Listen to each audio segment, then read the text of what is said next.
Hello guys and welcome back to the channel. Thanks for tuning in. So the long awaited F300 arcade stick mod is here and I'm really excited to mod it. So without further ado, let's get right into the video. So the first thing what I'm going to do is turn it over and take the back panel off. There's 6 screws here, so I'm just going to quickly take those off and then we can work with the internals. On the top corner here there's a little groove where you can actually put in your flathead screwdriver to take the back panel off, so that's what I did, it just makes it a little easier. I've also got this octo gate which I'm going to be swapping out for the square gate, so let's go ahead and do that right now. So take that one out, swap it in for the octo gate, nice and easy. That's the easiest bit of this mod, to be honest, and there we have it, it's in there. The next thing is taking off the ball top, and all you got to do is put in your flat screwdriver at the bottom of the stick to hold it in place and the ball top should come right off. Back to the underneath of the stick then. So the first thing I'm going to do is remove the cable, and then bit by bit I'm going to take off the circuit boards. On the right hand side, this circuit board here does have the buttons underneath it, so be careful if you're going to remove that because the buttons do fall out.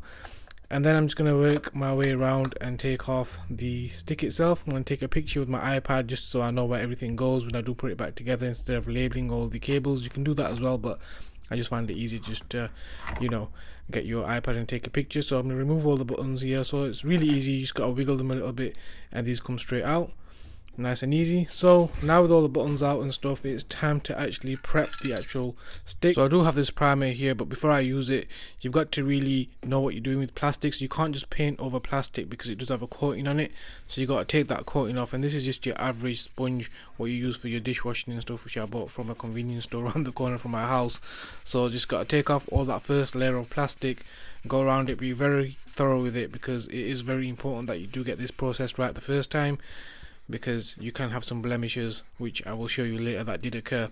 Anyway, so I'm doing my best that I can, taking off that first layer of coating. It is a coating that they put on most plastics, so I don't really want to risk it. If you are going to paint over plastic, guys, just make sure that you do this process. Now that that's all done, I'm going to brush it down. You can actually put it in water, but I'm not going to put it in water. I'm just going to probably wipe it down and give it a little wipe down once I've actually hoovered this little mess up here. So there you go. I'm just going to wipe it down with a nice little wet wipe and then dry it off with some nice cotton cloth or whatever you want to use. The closest thing that I had was a 100% cotton t-shirt. I couldn't find any decent cloths to wipe it down with, but it is what it is. It did the job.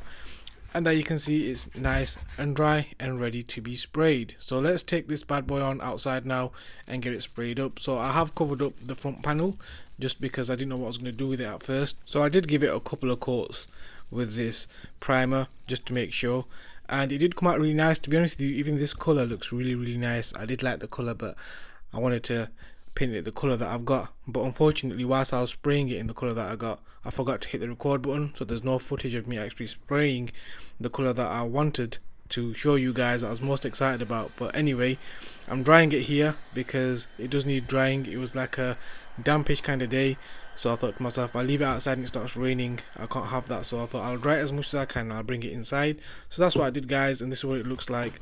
And here's the actual faceplate that I'm going to be putting on to this actual arcade stick. To be honest with you, this is the hardest part of the mod for myself anyway. Let me know in the comment section down below if you've ever modded anything and what's the hardest part of the mod for you.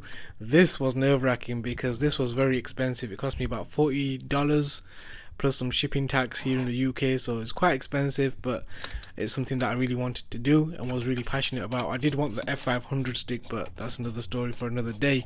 I think I mentioned in the other video actually I was supposed to get the F500, but I ended up getting the F300 because the F500 wasn't in stock, and I thought I'd be able to swap out the faceplate, but this is the only way to do it.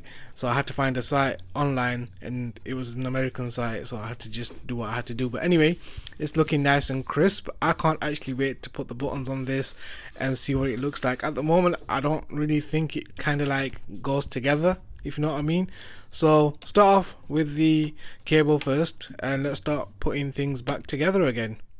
So I had to refer back to my picture that I took with my iPad and just to see where everything went, because there was a little bit of a time wait because I was waiting on a couple of buttons that I wanted to use for this arcade stick.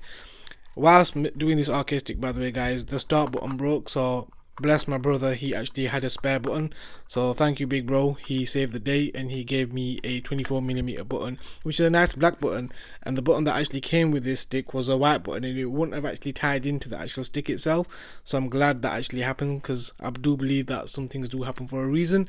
Anyway, so I'm popping all the buttons back in nice and easy. This is quite a quick process, didn't take me long, about 15-20 minutes to do. I just tried to make sure that I do take my time and make sure I get everything right the first time round, because I do remember working on a stick previously and I didn't connect one of the buttons and I closed it all up and I was like, oh no, I've damaged the button, and then I had to open the whole stick up again, and it was just me and my silly mistake. I didn't connect the button properly, it was a loose connection, so I had to go back in and do that, and that did take quite a bit of time. But anyway, I'm just going to connect all the buttons up now. It's just really nice to work with Sanwa buttons because they do just clip in, and it is very satisfying when you do clip the button in and then start working with the prongs and putting them all together and stuff. So it is all in all a really nice therapeutic type of thing to do, putting sticks together and disassembling them and then assembling them with different parts. The only thing with this one was it already came with Sanwa parts, so I didn't actually have to order anything aside from a couple of buttons, which I will show you in a second. As you can see, there's a start button here that is actually missing in action, but before I get into that, I'm going to show you something else. So like I mentioned earlier, I did order some buttons and it was from Pi Hut. I wish I could have got more of these crystal red buttons, but they only had one, so I just took the one. And I got a blue one as well, which I'm going to be needing for another stick that I'm going to be doing a modification on further down the line, so stick around for that one. Anyway, so before I pop that red button in, I need to start with this start button or menu button or whatever you want to call it, and it's really easy to do. This is the button that my brother actually gave to me because my white button actually broke. Okay, let's put the pieces back together. So the next step I'm going to do is put the bolt top on, then make sure you get the flathead screwdriver, make sure you tighten that bolt up, otherwise it will come off, and then we can put the bottom plate on. And with the speed and the power of the internet, you don't have to watch me screw all 6 screws in. We can move on. So this is a final article. Let me know what you guys think in the comment section down below. There is a few blemishes on there, as you can see. I don't know if the camera picks them up, but that's because the paint was still wet. And I managed to scuff that up, but it is what it is. But overall, I think it ties up really nicely. It looks like a really nice stick compared to where it was before to where it is now. I do actually like the design of the stick, and I do think that the colors do come together and gel together really nicely. Let me know in the comment section down below, guys, how I did with the modification. Is it nice? Do you like it? Is there anything that I should do different with it? It was a lot of fun. I really enjoyed myself whilst doing this modification on this arcade stick, and I'm really happy with the final article. Anyway guys, that's a wrap. But just before you go, on my next video I will be testing out this stick again for the 3rd or 4th time, and I'll be playing these games, so please do check that video out. It'll be coming out soon. Again, please do like, share, subscribe. Stay safe guys, peace, and I'll catch you in the next video.